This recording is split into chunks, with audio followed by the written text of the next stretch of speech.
వైఎస్ఆర్ కాంగ్రెస్ పార్టీకి సుదీర్ఘకాలం పాటు పార్లమెంటరీ నాయకుడిగా, ఆ తర్వాత రాజ్యసభ ఫ్లోర్ లీడర్గా, మొన్న మధ్యనే రాజ్యసభ సభ్యత్వానికి కూడా రాజీనామా చేసినట్టు విజయసాయిరెడ్డి తన వ్యవసాయానికి పరిమితం ఇంకెక్కడికి లేదు అని చెప్పుకొచ్చి చూసాం. అయితే ఆయన మీద తాజాగా అకస్మాత్తుగా వాట్సాప్లో కథనం ప్రొజెక్ట్ అయింది.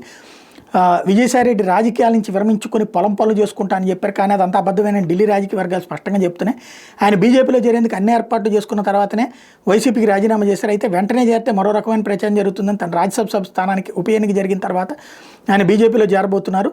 జూన్ లేదా జూలై నెలలో విజయసాయిరెడ్డి బీజేపీలో చేరడం ఖాయమని చెప్తున్నారు. ఇటీవల ఉపరాష్ట్రపతి ధన్కర్ తెలంగాణ పర్యటనకు వచ్చినప్పుడు అక్కడ విజయసాయిరెడ్డి ప్రత్యక్షమయ్యారు. వంగి వంగి దండాలు పెడుతూ ఫోటోలు దిగారు. రాజకీయాల నుంచి విరమించుకుంటే బీజేపీకి చెందిన ముఖ్య నేతలు ఎప్పుడు ఎవరు వచ్చినా ఎందుకు హాజరు వేయించుకుని దండాలు పెడుతున్నారన్నది చాలామందికి అర్థం కాలేదు.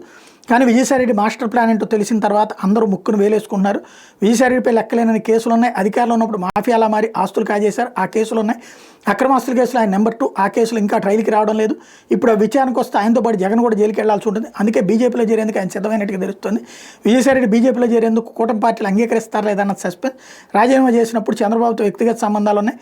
పవన్ మిత్రుడు అంటూ చెప్పుకున్న వైనాన్ని అందరూ గుర్తు చేసుకుంటున్నారు అన్నటువంటిది ప్రొజెక్ట్ చేశారు. ఇది తెలుగుదేశానికి సంబంధించినటువంటి అనుకూల జర్నలిస్టులు ఫోకస్ చేసినటువంటి కథనం. అయితే విజయసాయిరెడ్డి ఏమంటారంటే, ఇది YSR Congress party social media నన్ను టార్గెట్ చేస్తుంది, వాళ్ళు సృష్టించిన కథనం, నేనైతే జగన్ గారి పట్ల కమిట్మెంట్తో ఉన్నానని ఆయన చెప్తున్నారు.